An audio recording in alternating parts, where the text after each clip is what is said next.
This IEM is very, very pink.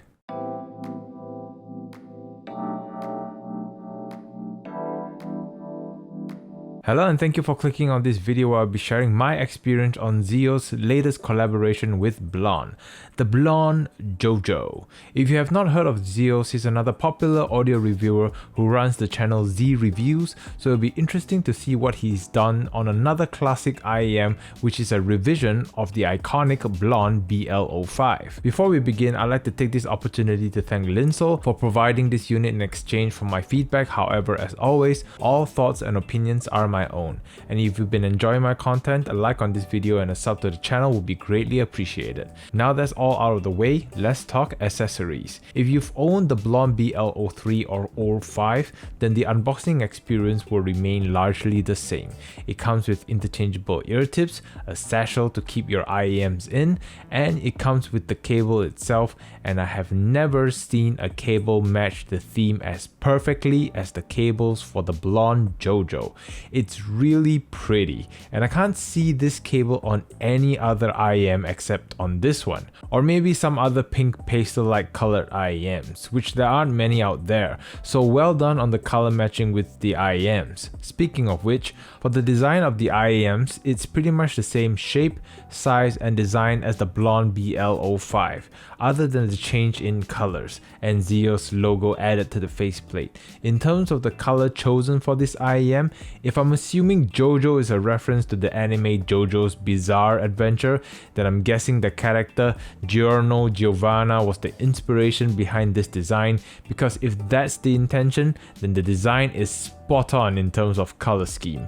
If you love pink, this IEM is the prettiest pink IEM I've seen, but if pink isn't to your liking, then I think all this pink will be too much for you. For fit and comfort, it's pretty much the same experience as the Blonde BL05, which is to say, it's small, it's compact, and I can wear them for hours no problem. And I know the angle of the connectors are pretty similar to Trip Owen's Kailua, and I think it's all down to the connectors, because for the Blonde JoJo, it rests better on my ears compared to the connectors on the Kailua, so it was indeed down to the cable design for the Kailua. Anyway, I digress. Let's talk about sound. For bass, the bass has some meat to the bones. Bass notes sound full and weighty, and it has sufficient slam and impact, though it's not as impactful as the graph would suggest, which enforces the statement that graphs doesn't necessarily translate to real experience.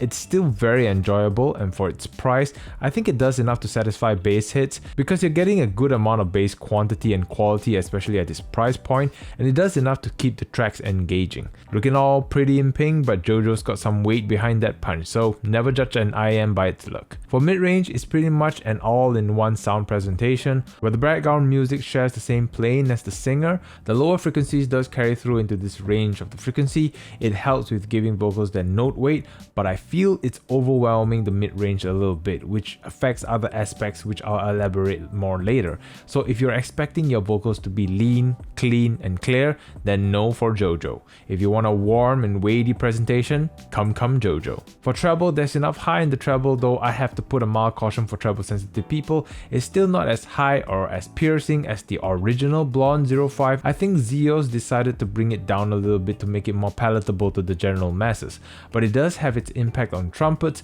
where they sound a little blunted in its attack and a little further away, so it loses its sharpness or presence, and compared to the 05, it's missing that sparkle. So there will be two presentations to choose from, but I personally wish we got a little bit more treble to cut through all that bass. For technicalities, imaging is average and pretty much expected for IEMs at this price point. On very busy tracks, it can get a little congested, and there's not enough separation between the sounds. There's macro details coming through, but the micro details can get lost in the track, especially when you have all that bass coming through, and it's probably contributed by how the treble is presented as well. It's sufficient for this price point, but it didn't sound like a step up from its predecessor, if I'm being completely honest. For power, on my HiFiMan EF400, I'm getting to about 10 o'clock on the dial. So to sum it all up, I personally enjoy listening to the Blonde BL05, and I've used that a lot in the beginning of my audio journey, and I feel with the Blonde JoJo, it loses out on that magic that put the Blonde BL05 on people's minds. But if you've been wanting a smoother version of the Blonde BL05, then the JoJo exists to serve that request. However, this is based on one man's opinion and I'm curious to know your thoughts. Do you own the Blonde BL05, and if you do, would you be making the change, or has the Blonde BL05 captured your heart? Let me know, and as always, thank you to Linso once again for this opportunity, and to all of you for watching. Until the next experience, take care and happy listening.